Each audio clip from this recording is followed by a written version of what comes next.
অনেক মজার অনেক সুস্বাদু একটি রেসিপি করি দেখাবো গাইস। আসসালামু আলাইকুম, আপনারা কেমন আছেন?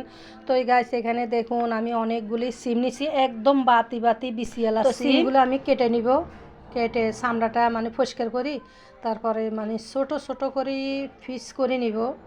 তো দেখুন কত সুন্দর করে সবগুলো আমি ছোট ছোট পিস করে নিতেছি, একদম বিসিয়ালা সিম এগুলা।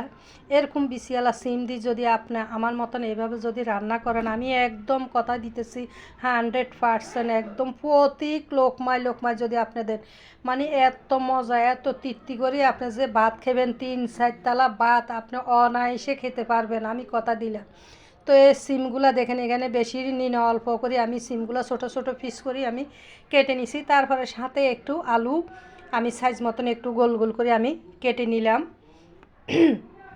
তো দেখেন এখানে পেঁয়াজ কাঁচামরিচ রসুন সবগুলো একসাথে আমি কেটে নিব। তারপর টমাটুম কেটে নেব, কেটে ভালো করে পরিষ্কার করে ধুয়ে আসব। তারপর এখানে দেখেন মুরগির ফ্যাটের ডিম আছে। তারপরে এখানে মুরগির ফ্যাটের এখানে যে ডিম ফারের যে থইলা এগুলা নিছি।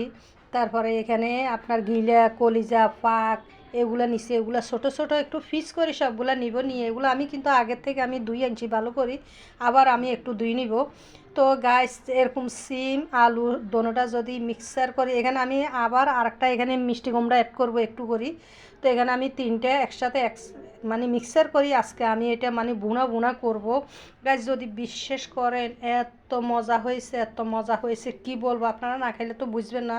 আপনারা তো আপনারা এরকম তৈরি করি আপনারা দেখবেন, অনেক মজা হবে অনেক মজা হবে। তো আমি আজকে এভাবে রান্না করেছি, কিন্তু বেশি মশলা লাগে না এই রেসিপির ভিতরে, অল্প সামান্য মশলা দিয়ে আপনারা চাইলে এরকম ধরনের রেসিপি তৈরি করি আপনারা যে কোনো কিছুর সাথে পরিবেশন করতে পারেন।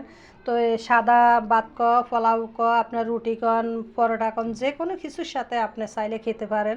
তো আমি সুন্দর করে এগুলো একদম এখানে যত ধরনের মশলা আছে সব ধরনের মশলা দিয়ে ভালো করে আমি কষাই।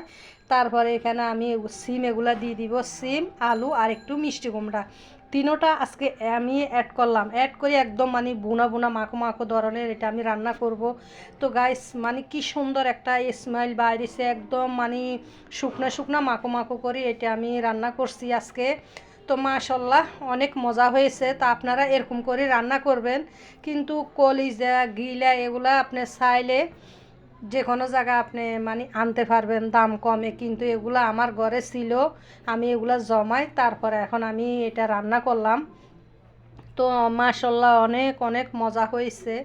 কত সুন্দর কালার দেখুন, একদম মাখো মাখো হয়ে গেছে। ভাতের লগে যদি আপনি মাখি মাখি খান এত মজা লাগবে এত মজা লাগবে। তো গাইস আপনারা ভিডিও দেখবেন আর কমেন্ট করে জানাবেন আপনাদের থেকে কেমন লাগতেছে। মাশাল্লাহ আমার থেকে তো অনেক অনেক ভালো লাগতেছে, আর আমি তৃপ্তি সহকারে আমি ভাত খেলাম, আমার পরিবারের সবাই অনেক তৃপ্তি সহকারে সবাই ভাত খেলো।